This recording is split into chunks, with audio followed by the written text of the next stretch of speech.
Josiah Montgomery. I'm the pastor of this community of faith. Since 1911, this church has served the Douglas community of Bronzeville after St. Mark, our founding church. I'm going to introduce to you Dr. Kimberly Davis, who's also a CPD officer, who is coming on behalf of our conference as a representative. Good morning, family. It is a pleasure to stand before you on behalf of Reverend Dr. Audria Nanabre. She is the our Lake South District Superintendent. I am also United Methodist clergy, so I'm serving in a different capacity right now, and I thank you for coming and being here. But on behalf of Reverend Dr. Nanabre and our Bishop Dan Schwinn, thank you for coming and being here as we just celebrate birthday, and thank Mr. Mayor for being here, and thank him and all those who have a collective effort and vested interest in our planning. Amen? Thank you. It's my pleasure to introduce to you Chicago's mayor, Mayor Brandon Johnson.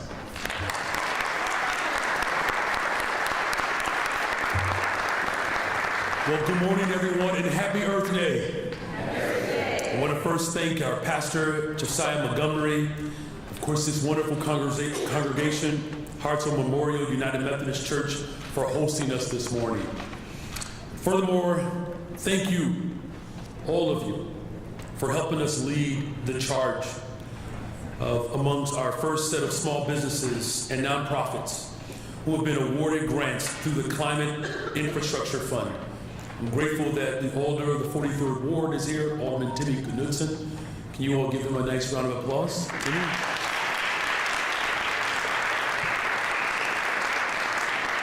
Our Chancellor of our City Colleges of Chicago, Juan Salgado, is here. Juan, could you wave? We also have State Representative Kimberly Duclay is here as well. State Representative, where are you? There she is. And then, of course, I want to thank the White House and the U.S. Department of Treasury for being here and bringing resources forward so that the people of this great city can benefit from this transformation. And finally, a special thanks to our co-sponsor, the World Business Chicago, and all the staff that made this event possible. Today is truly an exciting day for the city of Chicago. Not only are we joined by the White House and the Department of Treasury, but we are here in this beautiful historic church to discuss and inspire a cleaner, greener, and brighter future. More specifically, today we will discuss how to best utilize the financial incentives in the Inflation Reduction Act and explain how community organizations, government agencies, and nonprofits can use the available federal funds for energy efficiency. I'm grateful that we can gather here today, particularly as my administration works hard to play a leading role in combating the climate crisis while supporting a robust green economy and, of course, supporting the hardworking families of the city of Chicago. I'm proud to share and celebrate some of the steps that my administration has taken towards a more resilient future. This includes expanding funding by an additional $5 million to the city's Climate Infrastructure Fund to bring a second round of funding to small businesses and nonprofit organizations. With those grants, 54 finalists are now installing renewable energy, or they are retrofitting decarbonizing their buildings, purchasing electric vehicles and charging stations, or implementing green infrastructure solutions. As we work to ensure that small businesses and community centers can be energy efficient, we are ensuring city government and our agencies to be efficient as well. The city has installed hundreds of charging stations and has already converted over 23% of our light-duty vehicle fleet to all electric, and that number is growing quickly. 23% is not bad, y'all. I mean, I know in the grading scale, which I could clap a little bit.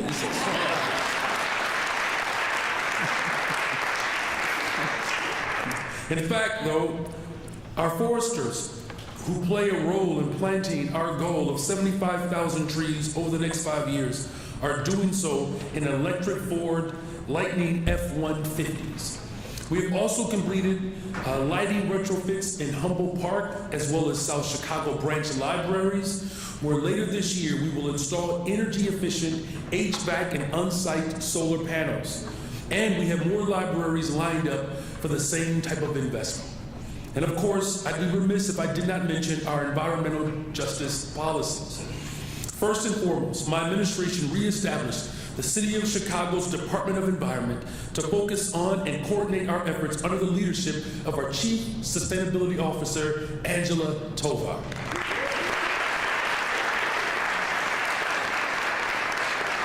A few months ago, I introduced the Clean and Affordable Buildings Ordinance, an idea born out of collaboration between government and community to ensure that we move forward on our homes and businesses, to build them to the highest standards, of course, and to eliminate reliance on fossil fuels. And furthermore, with this ordinance, here's what we are able to do: improve indoor quality and reduce the risk of childhood asthma and other respiratory illnesses. We can ensure that we are catalyzing growth in the clean energy economy here in Chicago so that our young people, returning residents, and all workers can have access to good paying jobs in the clean job sector. And finally, we can position the City of Chicago, nonprofits, developers, and building owners to maximize the almost $400 billion for spending for climate mitigation and clean energy investments put forth by the Biden administration through the Inflation Reduction Act. Our work to combat climate change through investments in innovative policies will continue. We will continue so that all of our residents, and especially those who suffer the most because of the severe pollutive greenhouse gas emissions, that they can live and breathe clean air in a healthy and resilient neighborhoods. Now, what I'm about to talk about next might trigger a few people, and I know no one wants to talk about taxes after April 15th, but just bear with me because the federal tax incentives for clean energy are remarkable. I'm told that we will learn more about this today from our friends from the Biden administration about a new opportunity allowing community-based organizations, public agencies, faith institutions, and others to get clean energy payments from the IRS, even as those institutions do not pay taxes. My entire team is focused on maximizing these tax incentives for the city itself and, of course, our sister agencies. And I encourage you all to learn and lean into this opportunity as well. Also today, I want to challenge everyone here, including my team, to begin thinking about ways that we can partner together to make sure that these tax incentives actually reach the communities and the folks who want to see a just transition to a cleaner world. But we need the financial resources to do so. My vision includes training and guidance available to all Chicagoans so that any church or small business who buys an electric vehicle or installs solar panels can get a check from the IRS. Yes, get a check from the IRS. I just want to be very clear. The only way you get that check is by taking steps towards a cleaner future. I will let our federal colleagues fill us in on the details of that program. But let me once again say this. This is truly an exciting day for the city of Chicago. On this Earth Day, I'm grateful to meet with all of you and plan for a resilient future. Chicago is clearly ready to take action to combat the climate change and truly build a better, stronger, safer, a healthier Chicago for everyone.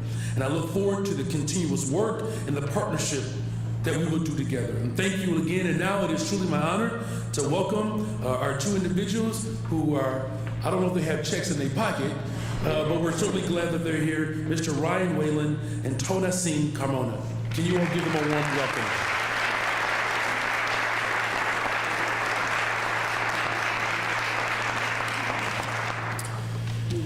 Mayor Johnson, thank you for bringing us together today. Thank you for your leadership. Thank you to your team, Angela, Jared, and so many others who've been fantastic partners over the years. To Pastor Montgomery, thank you for your hospitality and for bringing us together in your beautiful church here. This church is such a wonderful vision of what is possible through the city's climate infrastructure fund, and really such a great example of what the Inflation Reduction Act can be doing for communities and institutions throughout Chicago and across the country. The Inflation Reduction Act, as many in this room know, is the single biggest investment in climate and clean energy in the world's history. President Joe Biden understood and recognized that America needed to step forward in its leadership on the climate crisis. And through the Inflation Reduction Act, there are an extraordinary number of investments that are available to local government, to nonprofits, to the private sector, and to so many more. And so the chance for all of us to come together today on Earth Day to both celebrate the progress that has been made and also to deepen our commitment to doing this work going forward really is such a wonderful privilege to be with you today to talk about. As this group may know, today President Biden is announcing $7 billion through the Solar for All program to significantly expand access to community solar to communities in every corner of the country, in particular to low-income and disadvantaged communities. And I think when you take the investment in the Solar for All program, when you look at what we're going to talk about today, something called direct pay, and so many more investments, you'll see that the clean energy future, the clean energy revolution is here. And together we can significantly accelerate that work and take it further, and we're looking forward to building that partnership together. Now,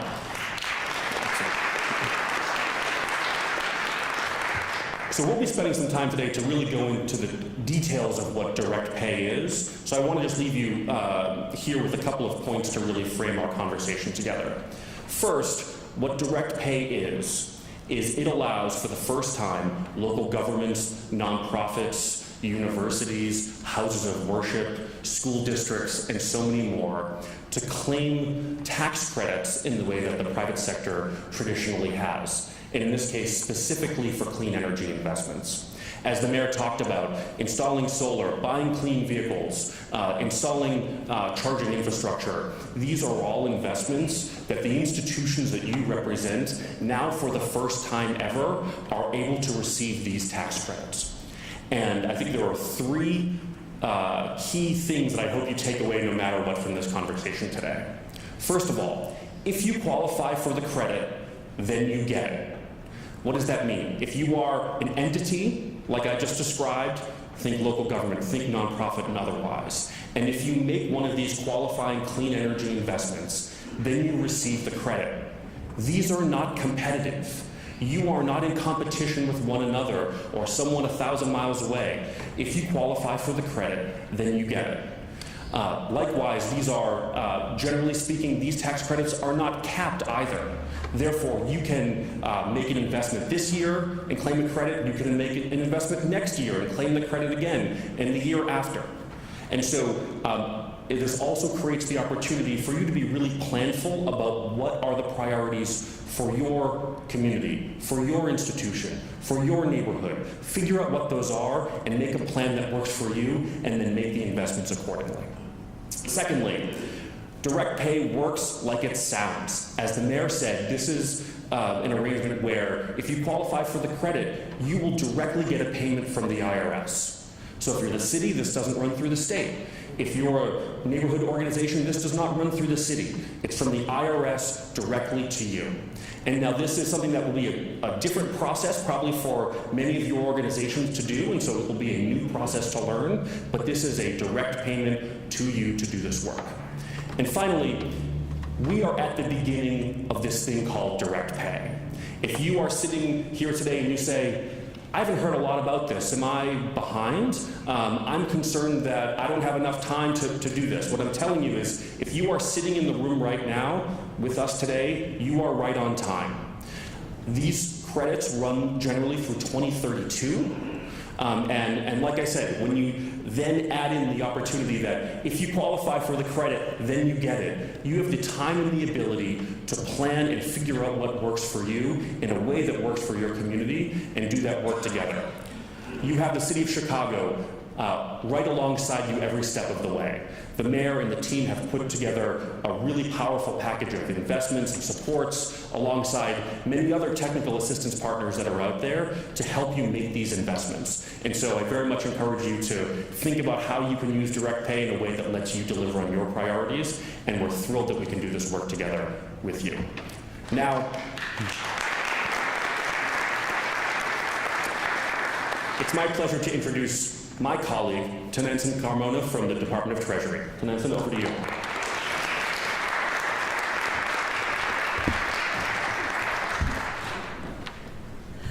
Oh my gosh, good morning. Thank you so much, Mayor, Department of Environment, all of you for being here today early on a Monday morning to talk about tax credits. We are so grateful. As a native Chicagoan, born and raised in La Villita and grew up in Pilsen, I'm especially proud to be here on behalf of Treasury. You know, as a national actor now, one could easily start a conversation about Chicago, maybe focused on the challenges, focused on the negatives, but I think being in a room here with all of you who care deeply about this city, I know that as Chicagoans, we look at our city different. We focus more on the beauty. Look at this room. We focus on the potential. We focus on the opportunities. And so I think about that in terms of why. And I think it's because we know what our city could be if it had the resources, if those resources reached all communities. And it's why you have us, first and foremost, as the defenders of our city, the first to claim it when asked, the first to organize within it, because we want to push it to be better, to get access to those resources. And we know that historically those resources haven't necessarily reached all communities, that historically a lot of those resources have left communities of color behind, Black communities behind, Latino communities behind. And so it's why I'm especially grateful and proud to see that the Biden-Harris administration is saying no more of that. We're actually going to do things different. We want to be intentional about ensuring that all communities get access to federal resources. And that is, you see that intentionality in the policy. You see it in the way that staff, like Ryan and myself, are going all across the country talking to state leaders, county leaders, city leaders, folks such as yourself, to try to be that person that you can say, hey, now I have a contact that I can reach out to make sure that we have access to these tax credits, that we know what direct pay is. And so I'm so grateful that Ryan shared a little bit about that background, because truly in the past, the way that it functioned is that the private sector, you know, and had an amazing impact by being able to take advantage of these tax credits. So what happens when you give that same opportunity to folks that have been on the front lines of climate action, local governments, nonprofits, community-based organizations? Now they can get a direct payment for doing a clean energy project that meets the requirements and that full value of that tax credit. And so practically speaking, what that means is that we might see, as the mayor was saying, more electric vehicles and school buses roaming around our city, rooftop solar projects in our municipal buildings.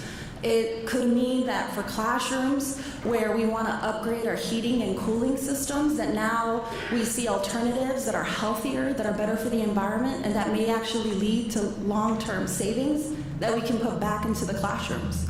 It means that for small businesses, we can position them to be leaders in the clean energy sector. That means Black and Latino-led businesses. It means creating the pipelines for our workforce, for our young people to also participate. And so I'm very excited about the potential. The opportunities are endless, and I look forward to the discussion to talk about practically what that can mean, how we can work together to make this a reality. Because I know that by taking advantage of the Inflation Reduction Act, cities, mayor, you know, are leading and ensuring that our national ambitions are meeting our local realities, so that we can have a more sustainable and economically vibrant future for all. So with that, I say thank you, and I would love to welcome John Gay, architect, to share a few remarks himself.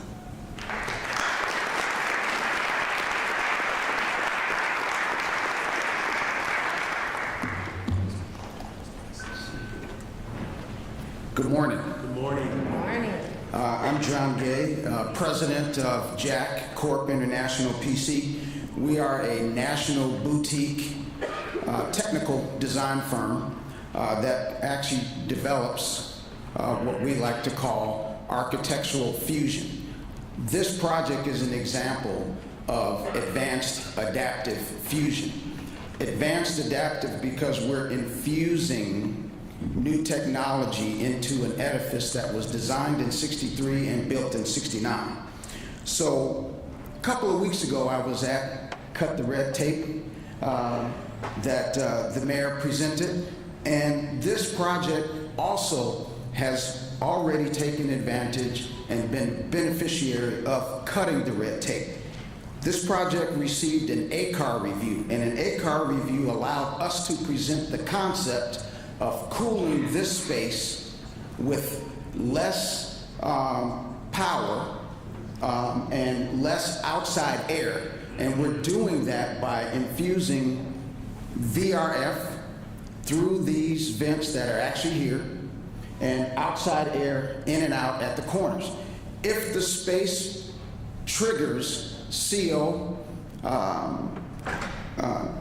detection, the very large exhaust fan, if you turn around and look in the rear, that will take 7,000 CFM out of the space, okay, until the CO sensors are resolved. So the beauty of this is a space that was not air conditioned now can be air conditioned without adding new windows. And we wouldn't want to change the windows because the space is already sustainably designed. We could turn the lights off today and they would not be burning any electricity in this space, okay? So next thing that happened, and the head trustee has called me often, but she will be happy to know that we now have permit application number 101-049-215. To move this project into phase 1 construction. Phase 2 will actually allow us to move forward with direct pay because on the south-facing roof, that can house up to a 63,000 kilowatt solar array, and when we redesign the parking lot, we will add EV charging. The entire design team and construction team is African American owned, okay?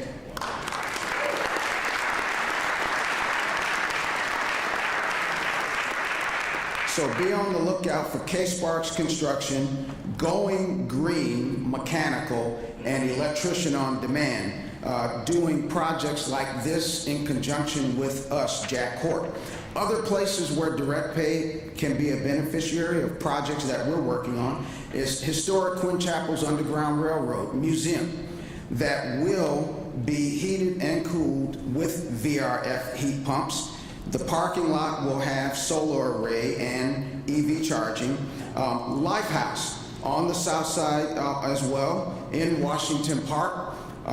We're converting a convent that will house 16 unexpected mothers with a solar array on the roof, heat pumps, hot water heat pumps, and EV charging in a sustainable parking lot. And then moving forward, these are all examples of what we learned in our work with ULI's Decarbonization Chicago.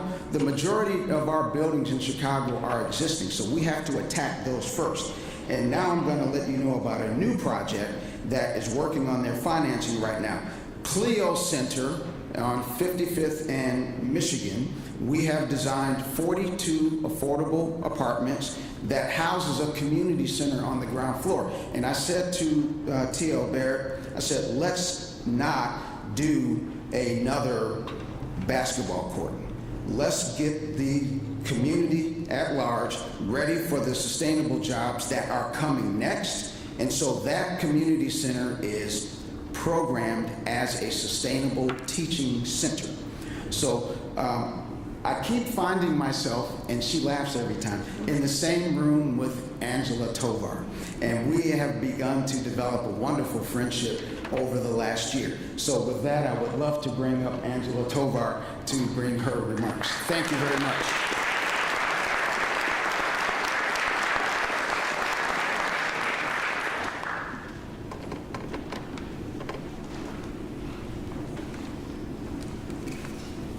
Okay, good morning, everybody. Good morning.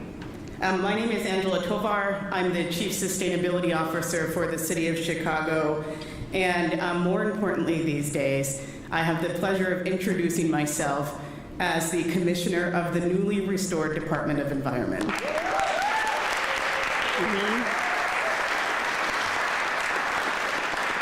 And I want to thank Mayor Johnson and all of the community advocates for making that happen. It has certainly been an exciting budget season to see the newly restored Department of Environment and to be able to build the capacity that we need to both combat the climate crisis and to work in partnership with many of our colleagues here who are advancing our clean energy transition. I have the exciting honor this morning of introducing our facilitator for the panel. And so I want to introduce you all, if you don't know her already, to Sylvia Ewing. And for those of you who don't know Sylvia, she is a self-described Chicago busybody. She is the principal director at Elevate, a nonprofit climate action organization in Chicago. And she is a proud mother of author and scholar Eve Ewing. Sylvia has worked on both sides of the microphone as a journalist, producer, and poet, and she also helps nonprofits, individuals, and advocacy campaigns communicate effectively, implement strategic programs, and embrace change. Sylvia can be seen around the country as an on-air television host for PBS fundraising specials. Let's give Sylvia a warm welcome.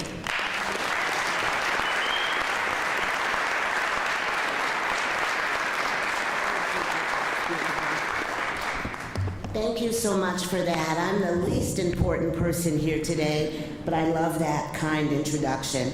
I look out and I see old friends, I see Juan Salgado, I see Pastor Anque, I see my colleague from Elevate, and I see you. So what we want to do today is share important information.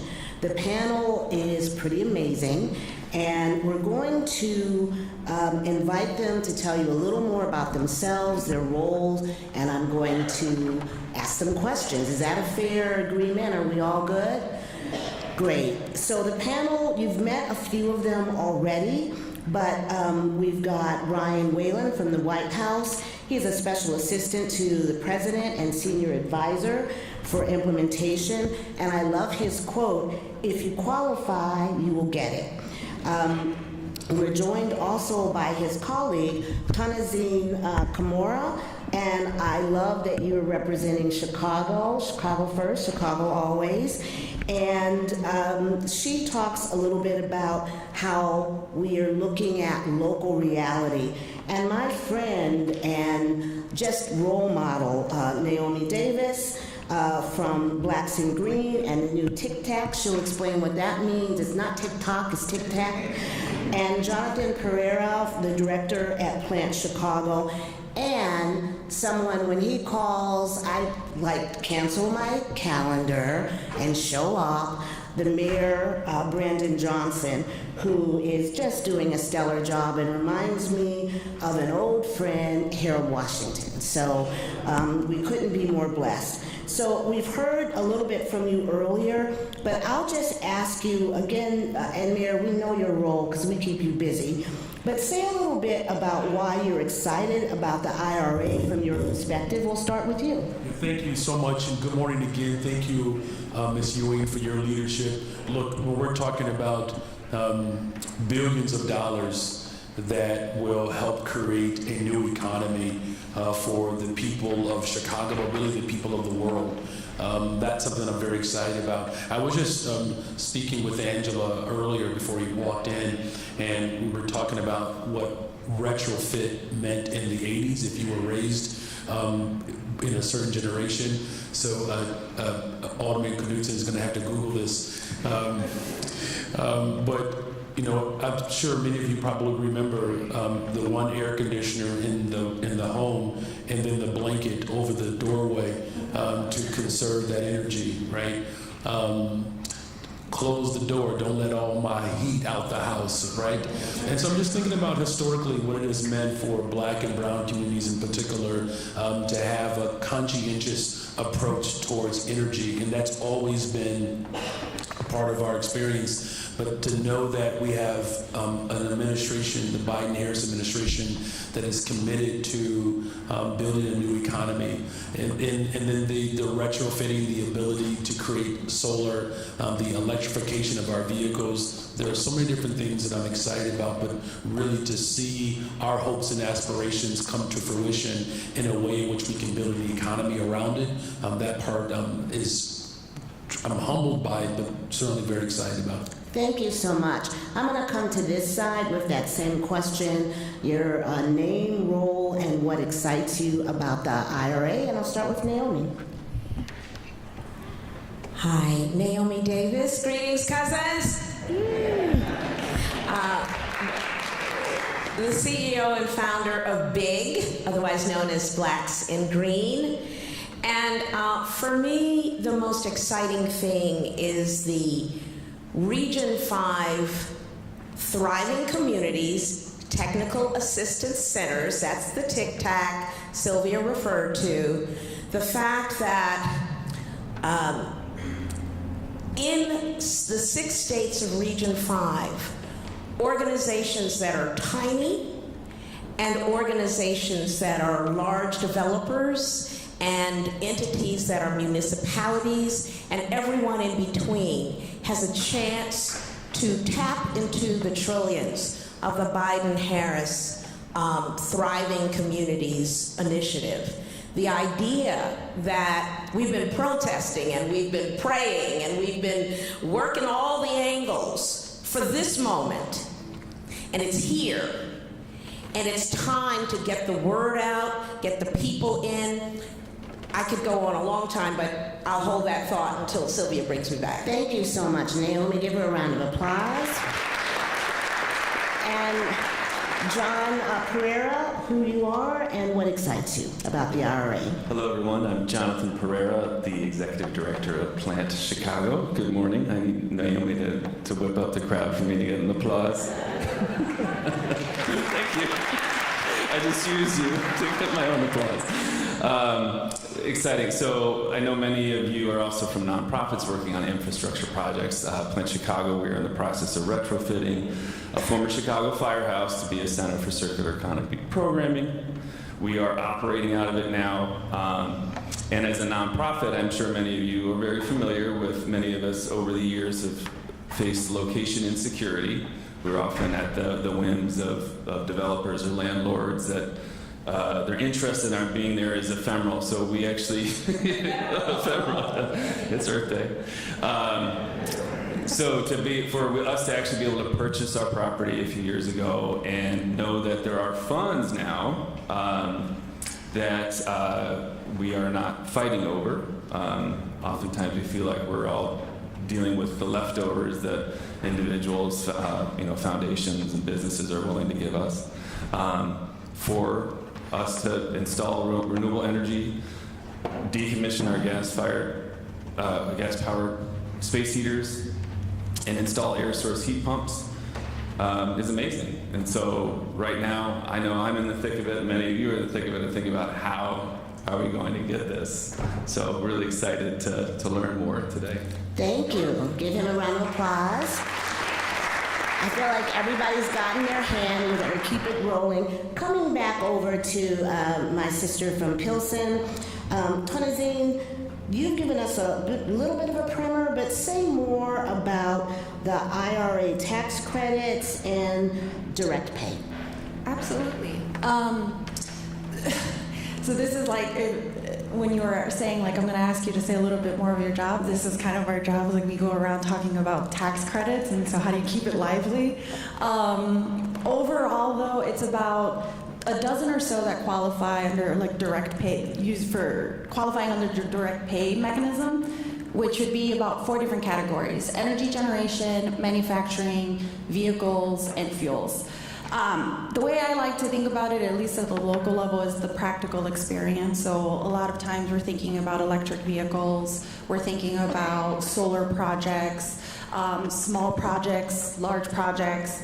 We're thinking about the heating and cooling systems in our buildings. And I think in addition to thinking about the tax credits and the direct pay mechanism, which is essentially you start a project, it qualifies under those 12 tax credits, you'll get a direct payment, those checks that the mayor was talking about, from the IRS. And you have the discretion to decide what you use that for. And different places are doing different things with that. Some folks are putting it back into a revolving fund to create more projects. Some folks are making different decisions. But the other thing that I would add is that there's also these incredible bonus incentives. And so when I talk about like how do you incentivize equity? How do you incentivize certain things within the tax code? The bonus credits are amazing because let's say you have a project that the qualifying tax credit is valued at about 6%, so you would get 6% of that total investment back into the direct payment. But if you meet, say, the prevailing wage and apprenticeship requirements, that 6% can grow to 30%, so 5 times as much. Let's say your project is in a low-income community and it meets that bonus requirement, then that you get another 10%, so you can keep stacking the bonuses. The other wonderful thing about all of this, quite frankly, is that there's no rules, or there are very few rules around the way that you can blend and braid with loans and grants. And so there are ways that you can build out entire projects, get that money back. You won't get more than what the project was worth, but enough to say like, hey, 100%, if we can do the math, all of a sudden projects that maybe didn't pencil out before not only do, but probably are the cheaper, the alternative that makes more sense for a city. And so now you can start thinking about, what do we do with that money that we get back? And that creates even more ideas and more opportunities for this ecosystem to come together and build on that. Thank you so much. And Ryan, why don't you elaborate on that? When you think about the power of direct pay, there are a few other points that I would share and suggest here.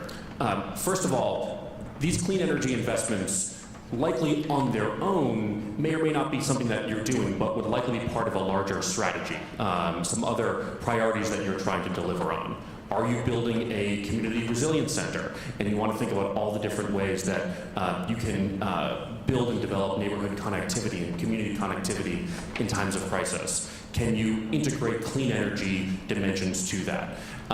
As you're thinking about affordability in a beautiful facility like this church, how can you use clean energy to really significantly improve affordability for the operations of your building? But really starting with your organizational and institutional goals and strategy, and then thinking about the way that clean energy can help you advance that, and you can take advantage of steps that you're taking as an institution, I think is a very important place to start. Second, really think about the partnerships that are available to you. Again, the city of Chicago, I think, is one of the best examples out there of a city that is thinking about ways to use their resources and their technical knowledge and insights to help you as partners and institutions do this work. So turning to the city, turning to the TIC-TAC, as you heard about just now, there are incredible resources that are there, but there's a real opportunity for you to not just do this by yourself, and you can do this in partnership with others. And then lastly, as I mentioned, this is the very beginning of direct pay.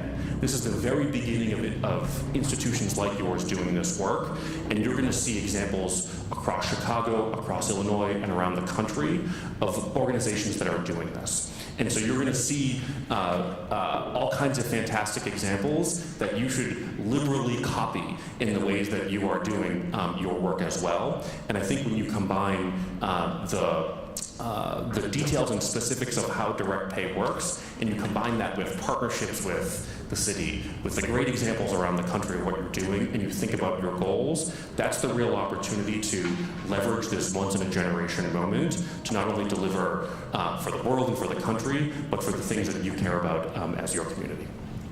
Thank you. I love that copy, collaborate versus compete.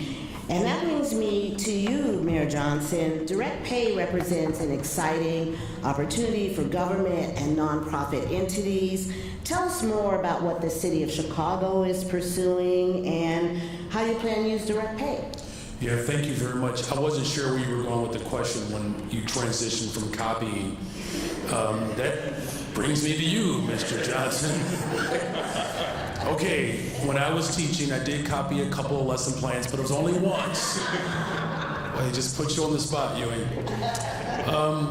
So, I think I alluded to this earlier. I'm really excited about how our government buildings are moving towards more energy efficient buildings. And so the work that we're starting within our libraries and beginning to expand that, that's going to be critical for us. I think the way government is positioned to help ignite not just environmental justice, but a stronger economy that we can build around environmental justice. Again, going back to your initial question around the excitement, is that this ordinance that we have put forward that is working to move with expediency, decarbonization, the dependency and the footprint of these combustions and fossil fuels have created a tremendous amount of hazard. I reference respiratory illness as well as asthma. Having grown up with asthma, spent my times at Cook County Hospital trying to get an inhaler. The more we can do as government to create those type of incentives where people do not have to wait tirelessly to see the benefit of partnering with government, the more confidence that people will have in government. Our brother mentioned earlier about our Cut the Tape initiative and how development has been slowed as a result of just the arduous process of going through the bureaucratic structure.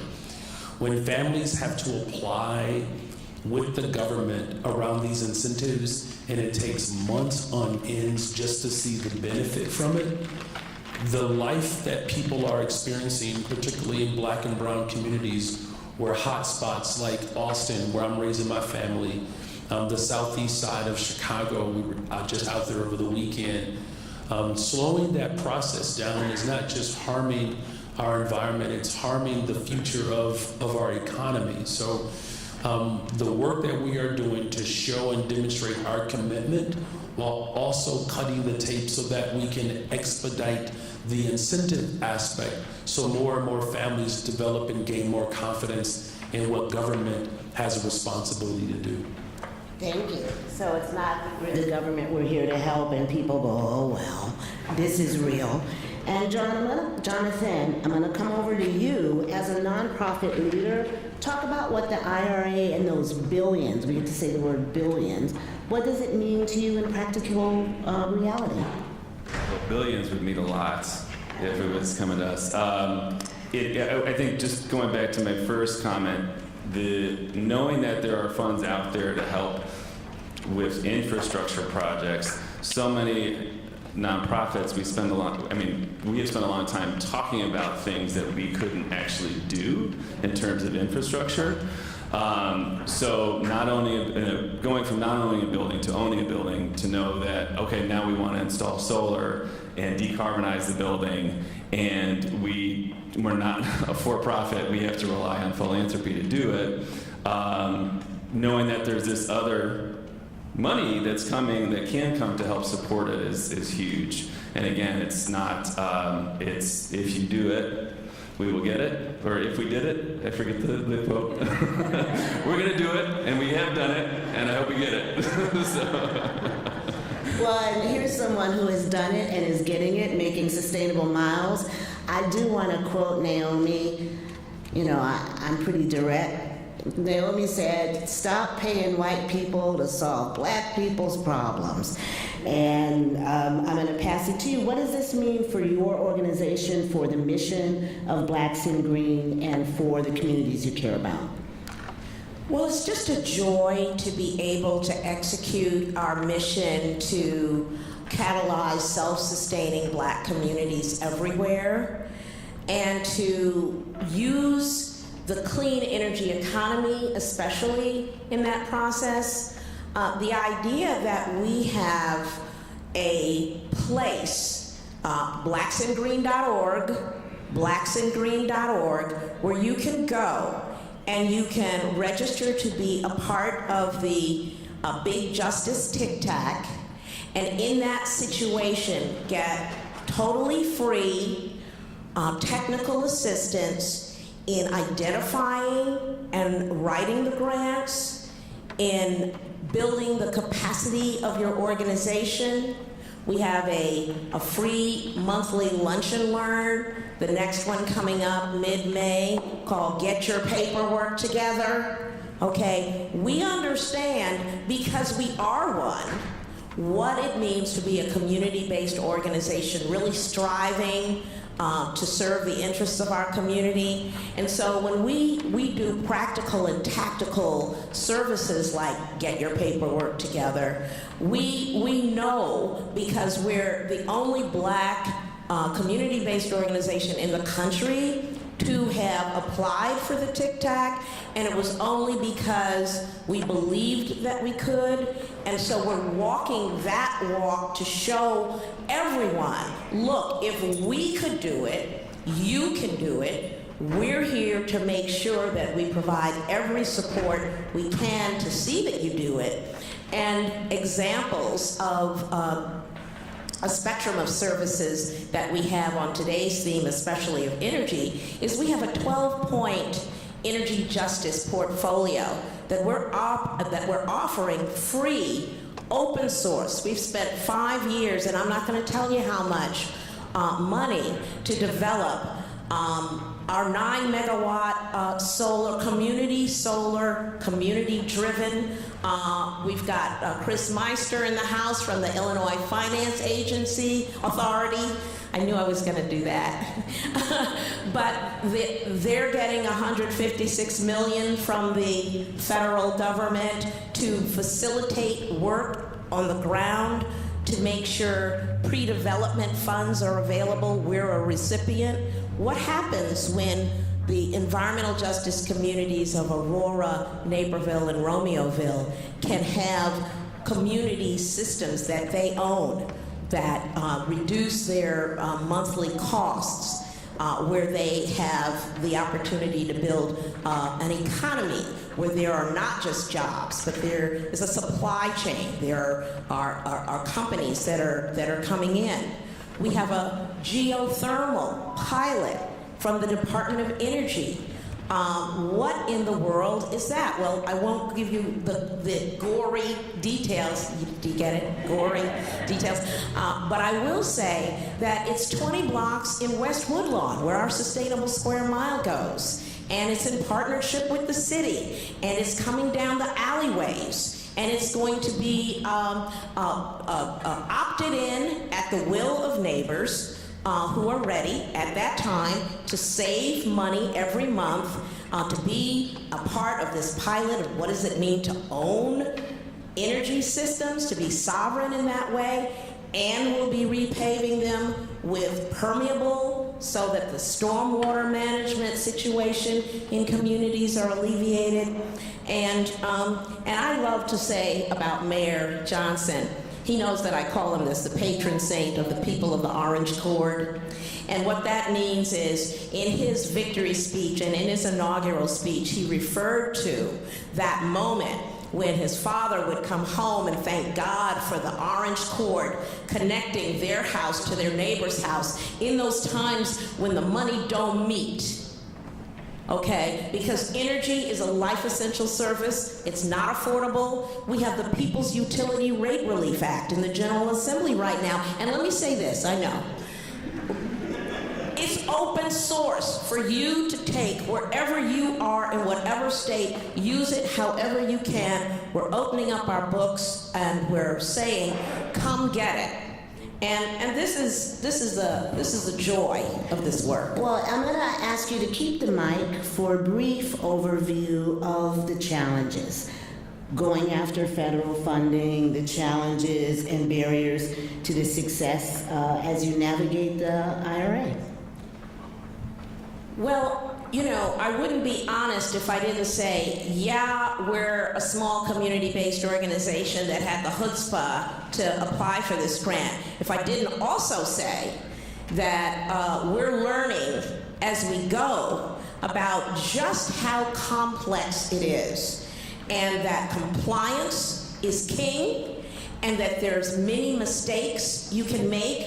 We've made a bunch of them, and to have the funds to pay the consultants who are experts in compliance to keep us honest, to keep us straight, so we can sleep at night, okay? It's not a joke. So the idea that we are working in a granular level with our communities to help them to avoid some mistakes, and also to say back to the EPA and others, because they're extremely receptive to feedback. It's a brand new program, it's a brand new implementation. Hey, here's what's working, here's what's not working, here's some policy ideas you might want to sift in, and some practical implementation matters that you might want to pivot on. So the paperwork is no joke. Mid-May, get your paperwork together. We're here for you. Thank you so much. Naomi Davis. Jonathan, tell us about some of your challenges and barriers. Sure. So right now, we've already installed a solar array on the roof of the building, and this year we'll be doing a major retrofit of the HVAC system and doing energy efficiency improvements. So knowing we are eligible for the ITC for 2023, and we got a tax deadline coming up. And no accountant has ever done this before, or ever says, like, I know what to do. And so I'm having conversations with accountants saying, no, we got to fill out Form 3468, 3800, and 990T, getting in arguments, being, no, we need to fill out 990T. And so never in my life did I think I would be getting excited about accounting, or enough to actually be on a panel talking about taxes. It's late. I just learned I had a dream. It was just satisfied right now. But those are the challenges, is that still like working through what forms. I know it's there for us. I know what numbers should go in there. I just don't know where they should go, and I don't want to make a mistake. Thank you for that. And Naomi, I'm going to come back to you for one more question, and that's about the resources from the TICTAC. You talked about it a little bit, but a little more. The resources that are available to nonprofits. Okay, so when we talk about the municipalities, for example, we have hundreds, probably thousands, throughout the region of municipalities with deferred maintenance, water and sewer, broadband, the funds that are necessary for, again, these energy sovereignty systems. What about that retrofit? How are you working that at scale? How are you training your workforce? So the idea is that there are many thousands of grants that are available. It is a waterfall. We do provide the service of sifting and sorting through them to help you kind of find your bearings. But whether you're a small organization looking for your first federal grant, $25,000, $75,000, or whether you're one of the villages here in Cook County looking for $300 million to upgrade, it's a once-in-a-lifetime opportunity. You're not going to see it again.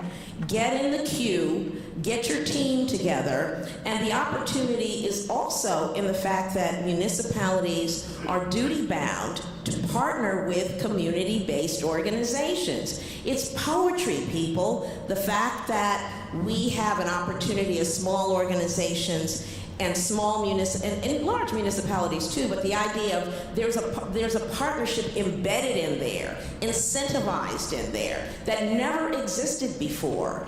And so the idea for you to be able to decarbonize your whole community, or take care of persistent flooding issues that we know so much about, that money is there now.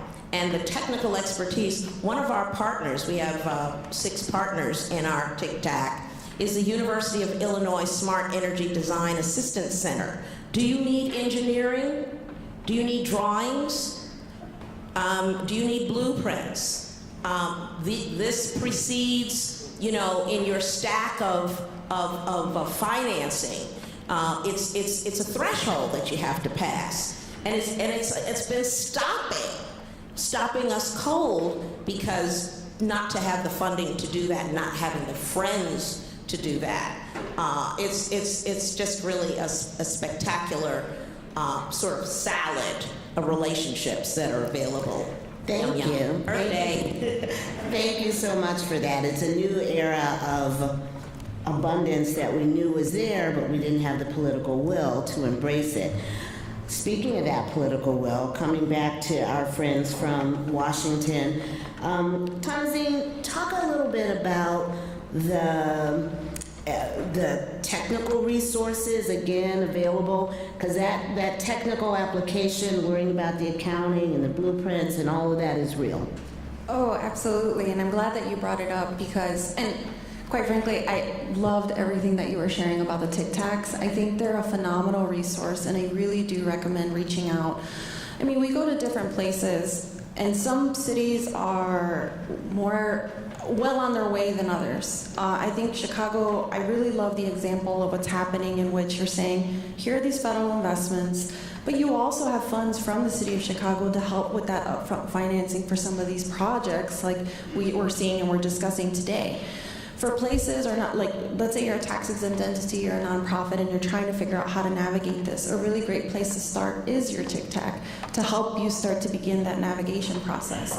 But thankfully in a city like Chicago, we also have this amazing ecosystem. We have already city leaders that are thinking about this. So what I'm excited about is seeing what's gonna end up happening in the city of Chicago, in our parks, in our school districts.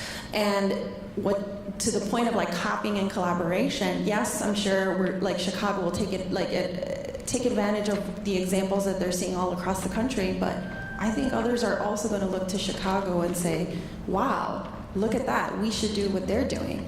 And so what I would say is, everyone wants to sometimes start with, oh, these are all these tax credits, let me see like what I should start with based on the tax credits. And sometimes it's worth it to maybe take a step back and say, well, what is my sustainability plan, my climate action plan if you're a local government?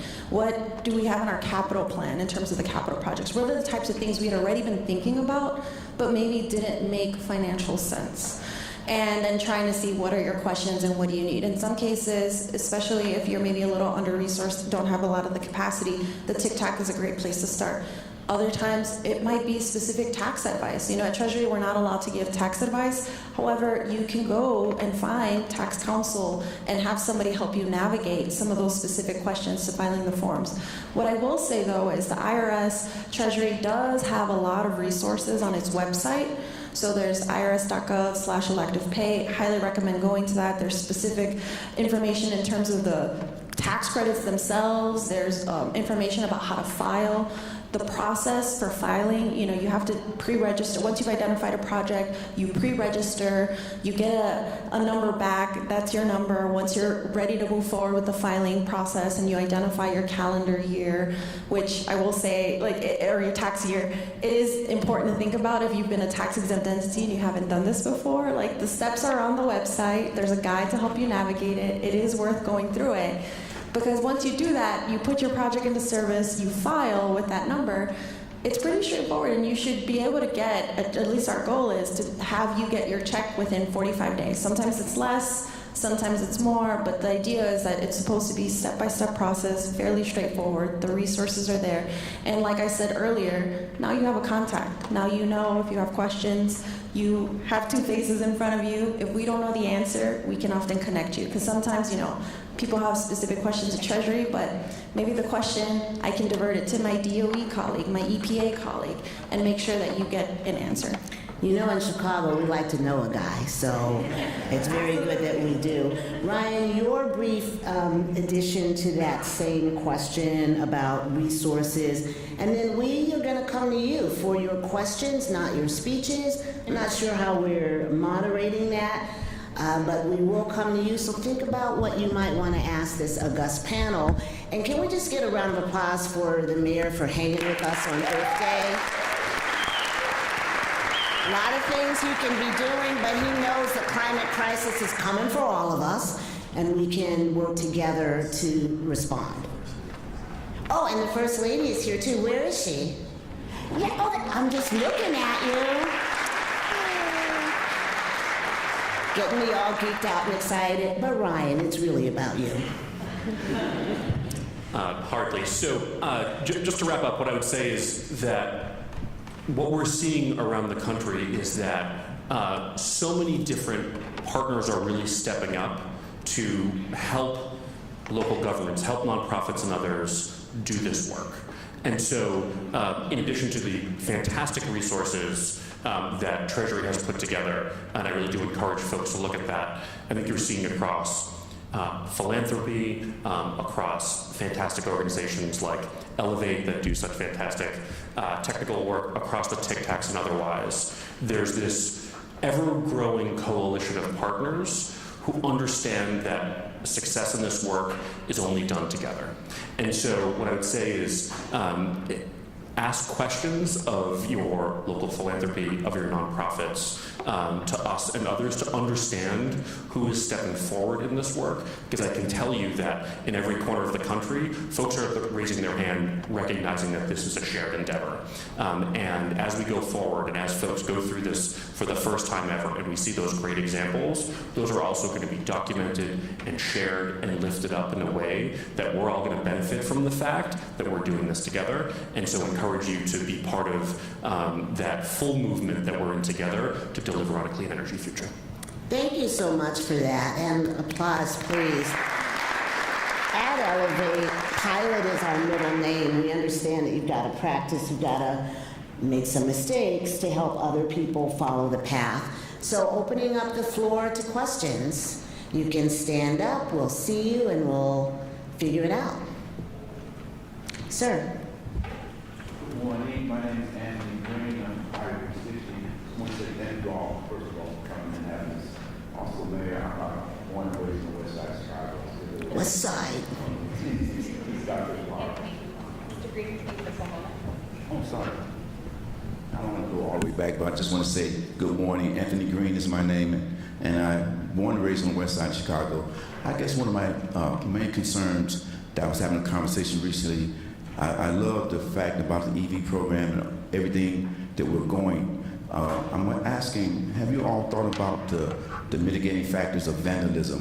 When I see these EV stations and when you're putting up EV stations, I think one of the major enemies is going to be the element of vandalism. So how do you combat vandalism on these EV projects? Thank you.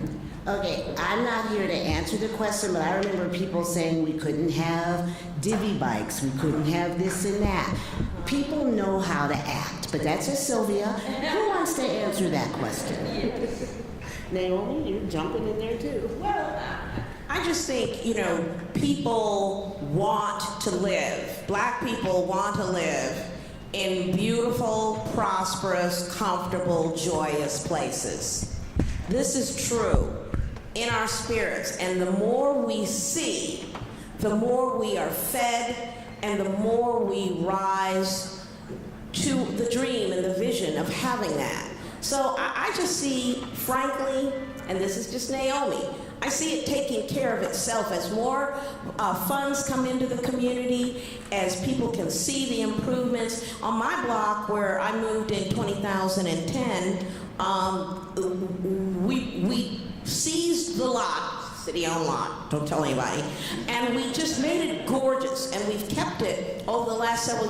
People used to drop clamshells, liquor bottles, every doggone thing, but when they saw that there was a commitment and that there was consistency, things changed, and that's how I believe the change will happen.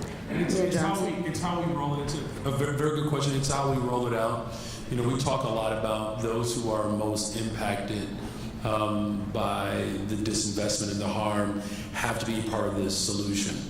And when there's real community benefit and understanding of how this is transforming lives, building an economy, there are stronger incentives to take care of it and to value it.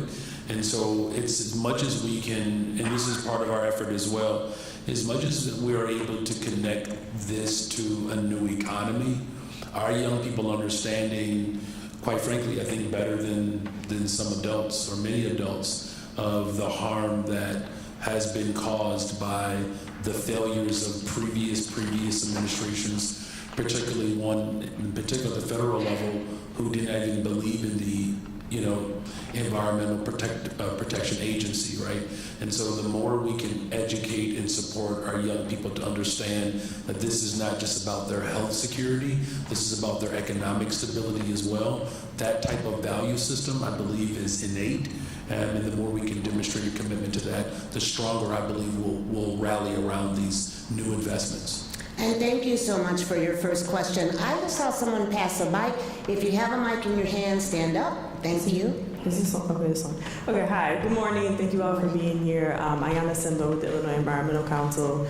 I think I have a question mostly for the White House folks. I know you spoke a lot about different organizations that can apply for this funding, but I'm wondering about individual people. Like I have people in my family that are flipping homes and wondering like, how can I take advantage of the IRA?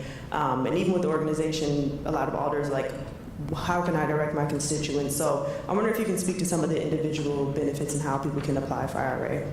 Thank you. I appreciate this question because one of the things that I think is most powerful about the IRA is that there's really something in it for everybody, whether it's local governments, nonprofits, whether it's the private sector, but also individuals and households. And so there are a couple of categories that I think that households can be looking to.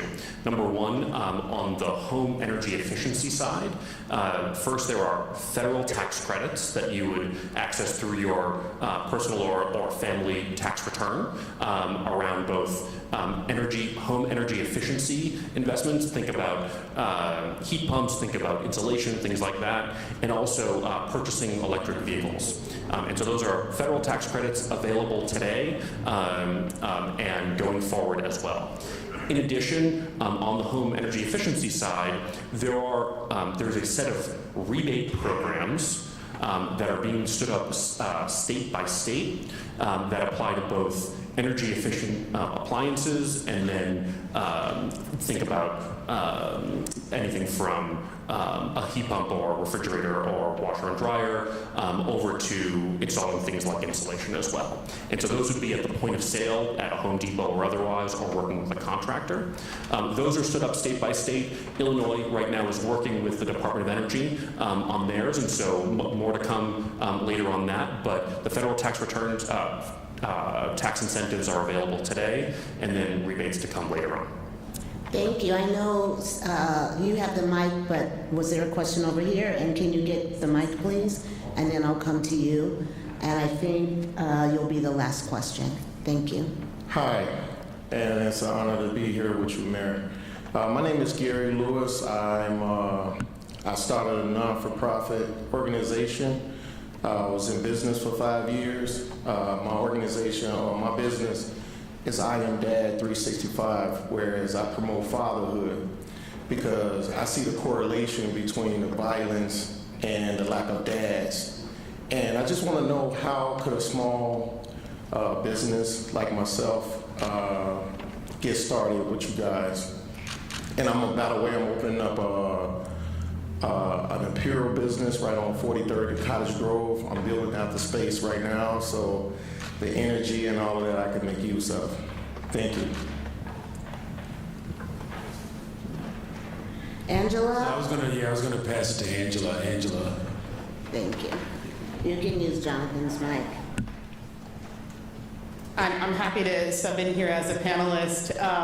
So that's great. And you know, I will say that we hear about folks like you every single day, people that are coming to us that say, you know, I have a storefront, or I have, you know, a new business that I'm starting, and we have a number of resources that are available. I want to call out two people, if they can raise their hand. Lindy Wardlaw, who manages our Climate Infrastructure Fund here, and she's our Director of Climate and environmental justice initiatives, and I want to make sure that you all connect. And I'm going to call him out back there, Luke Mish from our Department of Planning and Development.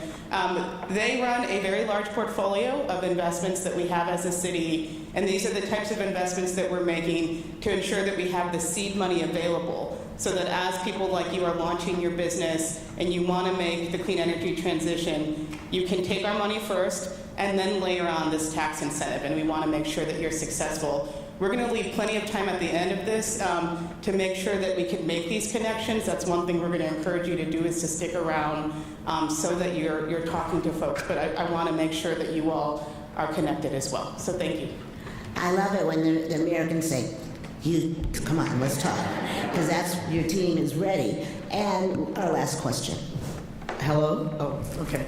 Hi, my name is Angela Ford. I am the Executive Director of the Obsidian Collection Archives and owner of the Lou Palmer Mansion right down the street. I'm really excited to hear about all of these tax incentives because we're redeveloping the space that's been closed for 20 years, but it's a 135-year-old historic mansion. I will fight you that it's the most beautiful mansion on the south side of Chicago, period.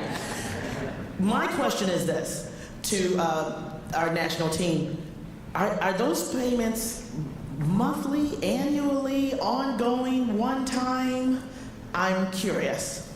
It depends on the project, but the idea would be, you're not capped in terms of the number of projects that you pull together. So let's say it's solar related, but then you also do like energy efficiency upgrades. If you have potential, you would essentially file for each project and you would get a one-time payment for each project.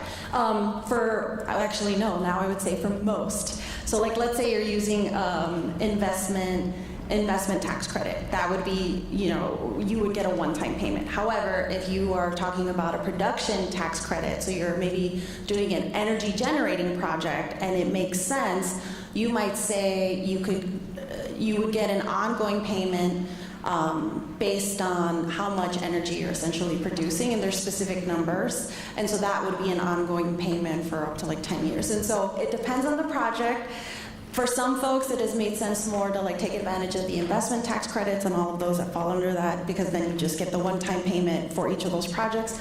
For others, they're like, hey, like I'm doing this massive energy generation project. It actually might make sense to get payments over time. So it depends. But I will follow up with you because I actually would love to make sure you have all of the information you need for your mansion. Thank you so much. A round of applause for our panel. I stay on time. I do have one last quick question, just to recap, because I feel like you've shared such outstanding information today. But in 30 seconds or so, like, what's the takeaway for getting started, getting prepared, applying? And I'll start with you, Jonathan, because of your situation. And Angela, I'll give you a play too, but Jonathan and Angela and Naomi.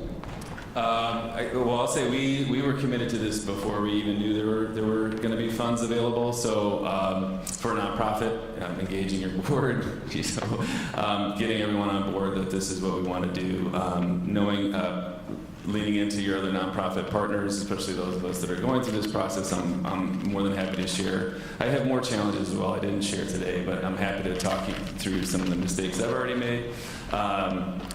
Just real quick, the gentleman there, we installed EV chargers 3 years ago and have not had a single issue with vandalism. They are also publicly available as well, so we were very deliberate about making sure that apartment dwellers near us had access to those chargers after hours. So we have people that come and park overnight and use those as well. So don't let the threat of vandalism stop any of this work. So it was a great question. I just get triggered. Yeah. Angela? I'll just say quickly that we are here to work for you and to realize your vision for the community. It's time for us as government to understand that we are working for you to uplift your vision. And you all have the vision of what that looks like in the community. You all have the vision for what a clean energy transition looks like. And it's our duty to make sure that you're successful. So please count on us, reach out to us. Let us do the heavy lifting to support you in this transition. Thank you. trying to make me cry. And I'll say to Angela's point about your vision, Blacks and Green is known for our sustainable square mile system. That's that walk to work, walk to shop, walk to learn, walk to play village, where African Americans own the businesses, own the land, and live the conservation lifestyle. And that's simply that households and homesteads generate their own energy, grow their own food, clean their own water when it's legal in Chicago, and recycle their own waste. And this is our version, our vision of thriving communities. The Biden-Harris administration has just dropped you in a big old vat of good luck that those services of how to replicate the sustainable square mile system are offered, again, free open source coaching and mentoring. Join the cohort. We've got Cleveland over at our sustainable square mile right now, getting that same deep tissue replication service that the Tic Tac has allowed us the opportunity to create. I'll say we have a church in the neighborhood, a half a block from the Till Family House Museum, 6427 South St. Lawrence, which we're decarbonizing and showing our neighbors step by step how you do it, and a clean energy auditing workforce program to go with it. Come get in the game, play with us, because when you have a church like this beautiful edifice, they mentioned the resilience centers. We purchased that church specifically. It's got a glorious basement. We're heating and cooling. Again, when your money don't meet, where are you vested in your neighborhood where you can come and be a part of community like we used to be, that we can provide that climate crisis solution for you? These are the things that it is our great joy. Thank you, EPA, and thank you, Mayor Johnson, for being a visionary for what's possible with the sustainable square mile in Chicago. Thank you. Ryan, I'll ask you to wrap up with your thoughts as well. Number one, I failed to mention on the household piece, energy.gov/save is a great place that anyone should go to see what they are eligible for. But President Biden really is committed to delivering on a clean energy future for all Americans, particularly those who have been impacted by environmental justice and energy community challenges. And so we're thrilled that all of these resources are available to you. As you heard here, start with your vision. What do you want to accomplish? What do you care about? Number two, take advantage of the partners who are stepping up to the plate, like the city and so many others, to do this work. And then number three, don't be shy about calling upon our resources. We have so many that are available for you, and we are thrilled for all of our partnership. Thank you very much. Thank you. And Mayor Johnson. Well, if you all could just help me out, can we thank Sylvia for moderating our fine panel today?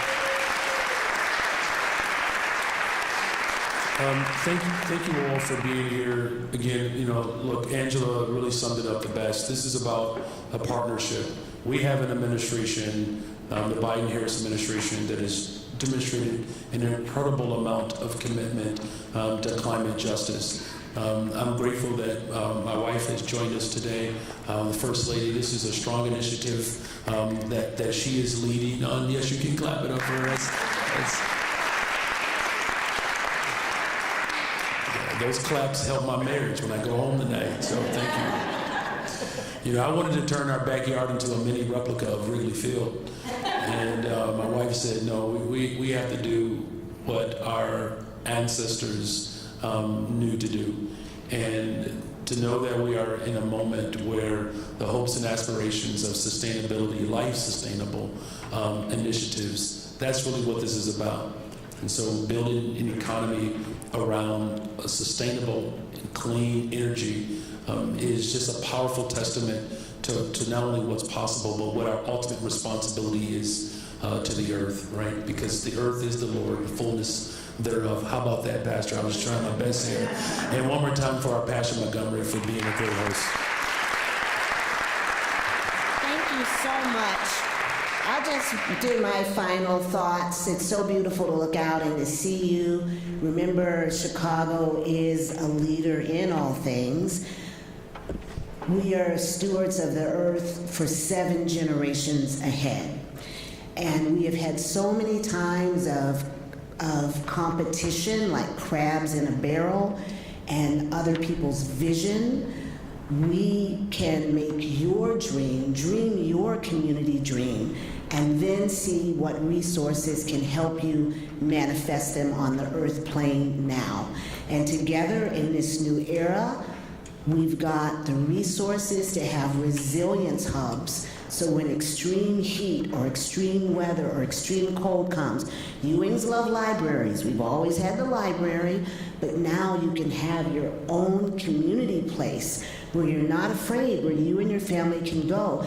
And there's a new vision also, not just about conservation, but understanding that while we work to combat the climate crisis, we have to address the situations of disinvestment and environmental pollution that people live with right now. So clean energy is for everyone. This health is for everyone, for my grandchildren, for my legacy and yours. So thank you so much for being with us today, and happy Earth Day.